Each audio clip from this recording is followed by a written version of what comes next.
Humans of the cardboard, welcome back to Just Nuts, guys. Today we are covering the brand new Utopia card. We kind of called this one before. This is by the way, this set is the OCG's kind of Christmas set. It's coming out December 23rd for them. It's basically a giant set with a bunch of reprints, but there are 6 brand new cards, and it seems to be more or less a prevalent character support card, just one for each of them. So we've gotten one from pretty much every generation except for DM, the original one. So that could be some kind of fusion. It could be a Dark Magician card, a Blue Eyes card, whatever. We haven't seen it yet, but we'll get that probably in the next week or two. But as for right now, we're going over the Utopia card, the second to last new card revealed for that set. It's pretty cool. This is Utopia kind of with the full armor treatment. He kind of gets doubled up into that situation, and we'll see. I gave it a brief read over already, but let's see what this guy's got cooking. So this is full armored Utopic Ray Lancer. It's a Water Beast Warrior Exceed effect monster. Kind of crazy that he's a Utopic, but he's still a Water Beast Warrior. Really weird, but whatever. He's rank 4, 2,500 attack, 600 defense. Pretty beefy for rank 4. 3 level 4 monsters. You'll see that's not really the case here, but you'll see. Once per turn, you can also XYZ summon full armored Utopic Ray Lancer by discarding a spell or trap card and using one rank 4 or lower XYZ monster you control. So you can kind of plop it on any smaller Exceed monster, which is kind of nice. I like that it's 1 through 4, so a deck that uses rank 1s, rank 2s, rank 3s, rank 4s kind of still get access to this guy.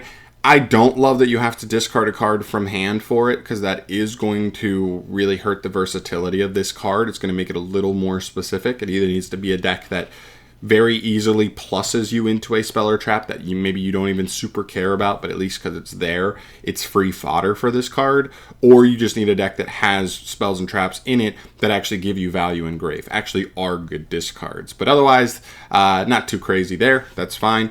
And then for the effects. The first effect is a continuous. Monsters your opponent controls lose 500 attack. So basically this card's actually 3k, not even 2,500. And in fact, that actually buffs.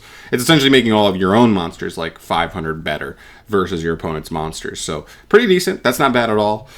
Second effect, once per battle phase, at the start of the battle phase. This is like if you declare to leave main 1 and your opponent allows it, at start of battle, you can negate the effects of all attack position monsters your opponent currently controls. Now that is kind of spicy. That's the biggest part of this card that I think is the most interesting for sure.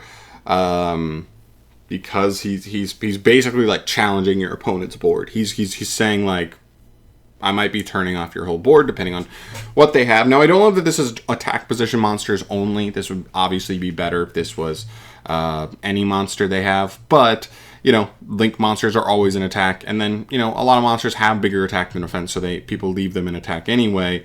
But there are also other monsters where people always leave in defense because it's just safer that way.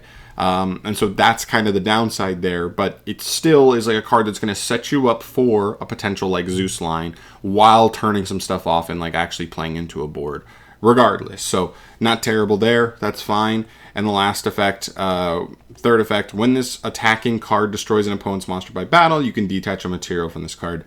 It can make a second attack in a row. So get the bonus to run over something else. Like that's actually not bad because like if you go into battle and you're able to resolve this effect, you're turning off your opponent's monsters.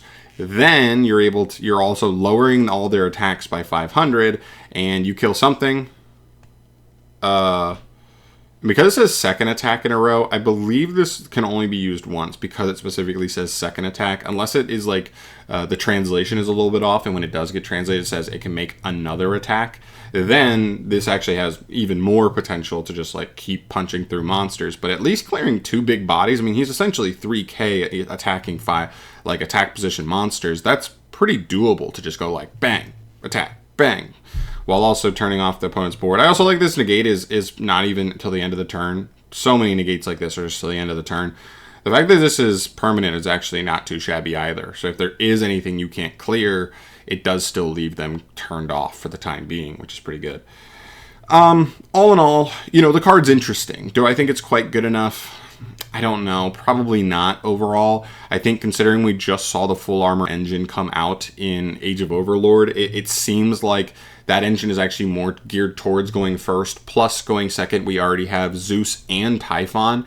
And go ahead and even for an Exceed based deck, if it's easy enough at pumping out Exceeds, SP Little Knight. Like, we've got so many easy to access generic tools already in the game that allow you to go second for Exceed decks already. I'm not sure this guy moves the needle. And maybe this guy would have been a lot more interesting if he just didn't have to discard a spell or trap. I really think this is going to be the difference for this card because it's going to make it so that so many decks feel like they can't afford to play it. Going second, you can't afford to just throw away an extra card to make a guy who like could totally just get negated anyway, right? Negated and destroyed, and then like you also just lost an extra card for your trouble. So, you know, I'm not over the moon about it. It is still nice that he is 500 attack, so, or he takes away 500 from your opponents that way. You can still just, like, without activating an effect, potentially just overlay this on top of, like, any, like, small Exceed monster you control, and then it's already essentially a 3k beater into an attack position monster. So you could just run something over, and if that was the negate, and now they don't have another negate, then you use the third effect, get a second attack, run over something else. Like, I guess there's utility there, but I really think the throwing the extra card away from hand is going to hurt this card's playability. And the fact that it's not even a generic card, there are so many decks that have great monster discards. There are very few decks that have actual good spell and trap discards instead. So that's going to be the question there. But still an interesting card. I'm not going to say it's completely unplayable. I'm not saying it's ever not going to see play. If we see some of these Exceed decks that kind of are either rank 1 through 4 based and kind of have that utility open, they already probably play Typhon, they already probably play Zeus, they probably play Little Knight as well. But like, if they just have an extra slot, this could be a card that like in very specific situations or like matchups, depending on where the meta is, could potentially sneak in as a spicy one of in the extra.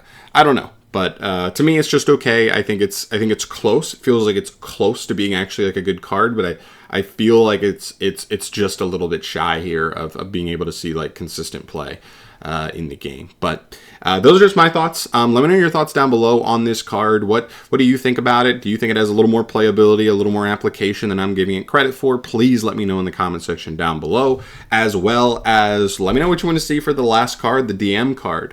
What do you think it could be? Because that's so weird that the DM doesn't have like I guess you could say fusions, but it really feels like GX is the fusion era. GX or DM is just kind of like the random stuff era. So like I have no idea what direction they'll go in, but I'm still curious to see because some of these cards actually have been legitimately interesting. Specifically like the Wing Karibo card for Elemental Heroes is actually pretty interesting. The Crimson Dragon main deck monster is really interesting. And I think the Link, the Salamangrate support card. Those 3 cards are legitimately interesting and make me go, those are some playable cards. So we'll see. We'll see what happens there. But I'm excited nonetheless. We'll get that in the next probably 10 days, I would guess, somewhere in that range. Maybe even in the live stream might actually be when that last card gets revealed. But I'm out of here for today. Thank you so much for watching as always. Let me know your thoughts down below on this stuff, and I will keep you posted with any new news. I heard that we may be starting up with like getting further into the Legacy of Destruction reveals this week, as well as the live stream next Sunday as well. So very excited for that either way. But I'm out of here for today. Thank you so much for watching. I'll see you guys in the next video. Thanks for watching. Peace.